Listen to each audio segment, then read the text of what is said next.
নমস্কার, কেমন আছেন সবাই? আশা করি সবাই ভালো আছেন।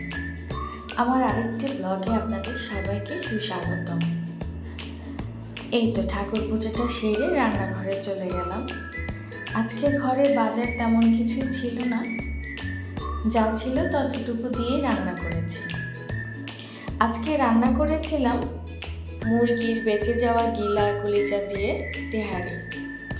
সর্ষের তেল দিয়ে আলু দিয়ে তেহারিটা রান্না করেছি। মানে এত ভালো হয়েছে, খুবই ভালো লেগেছে। ঘরের তৈরি, আমার মেয়ে এবং বর দুইজনেরই খুব পছন্দ। প্রথমে সরিষার তেল দিয়ে পেঁয়াজ এবং গরম মশলা আলু দিয়ে ভালো করে ভেজে নিলাম।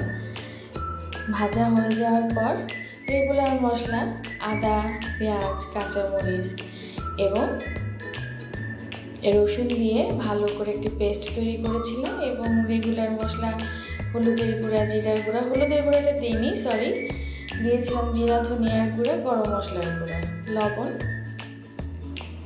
ভালো করে মশলাটা কষিয়ে দিয়ে দিলাম মুরগির গিলা কলিজাগুলো, সেটাও ভালো করে কষিয়ে নিলাম। কষিয়ে নেওয়ার পরে দিয়ে দিলাম আগে থেকে ধুয়ে রাখা পোলাওয়ের চাল। আমি যখন চালগুলো এবং মশলার সাথে কষাচ্ছি, এত সুন্দর একটা অ্যারোমা বের হচ্ছে, খুবই ভালো লাগছে। একদম সাধারণ মশলা দিয়ে ঘরে তৈরি করা। আর বাচ্চাদেরকে সবসময় ঘরের তৈরি সিম্পল খাবার খাইয়ে অভ্যাস করানো উচিত। সব ধরনের খাবারই বাচ্চাদের খাওয়ানো উচিত। অনেকেই শুনি মুরগির গিলা কলিজা নাক সিটকায়, আসলে ওইভাবে না দেখে সুন্দর করে রান্না করে দিলে অবশ্যই বাচ্চারা খাবে।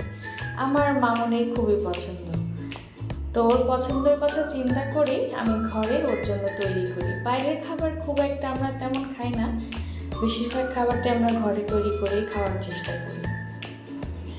মোটামুটি আমার সব ধরনের উপকরণই দেওয়া হয়ে গেছে। এখন নেড়ে চেড়ে দমে দিয়ে দেব। সাথে করেছিলাম ডিমের কষা। যেহেতু তেহারিটা একটু শুকনো, তাই ওটার সাথে একটু ডিমের কষা রান্না করলাম যাতে খেতে একটু ভালো লাগে। পেঁয়াজটা একটু কালো, তেলের মধ্যে পেঁয়াজ ভেজেছিলাম বলে তেলটা একটু কালো হয়ে গিয়েছিল। পেঁয়াজ ভাজা বলতে পেঁয়াজ বেরেস্তা করেছিলাম, ওই তেলটার বেঁচে যাওয়া তেলটার মধ্যে আমি ডিমের কষা রান্না করেছি। অ্যাজ ইউজুয়াল যে রেগুলার মশলাগুলো আমরা ব্যবহার করি সেটা দিয়ে খুব সিম্পল এবং সাধারণভাবে ডিমের কষাটা আমি রান্না করলাম। ডিমগুলো ভেজে রেখে মশলাটা কষিয়েছি, কষানো মশলায় জল দিয়ে সেটার মধ্যে ডিম ছেড়ে দিলাম। এই যে আমার তেহারি তৈরি। তো লাস্টের দিকে আমি একটু কিশমিশি এবং পেঁয়াজ বেরেস্তা দিয়ে আবার ঢেকে দিয়েছিলাম।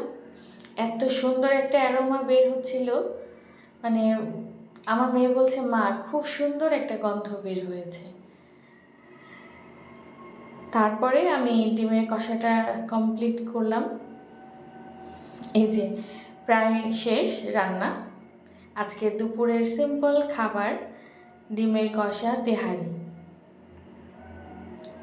নামানোর আগে মাঝখান থেকে ভেঙে কাঁচা লঙ্কা এবং গরম মশলা দিয়েছি, তারপর একটু নেড়ে চেড়ে দিলাম। ব্যাস তৈরি হয়ে গেল আমার ডিমের কষা। আর এই হলো আজকের দুপুরের রান্না। কেমন লাগলো তোমাদের? ভালো থেকো সব।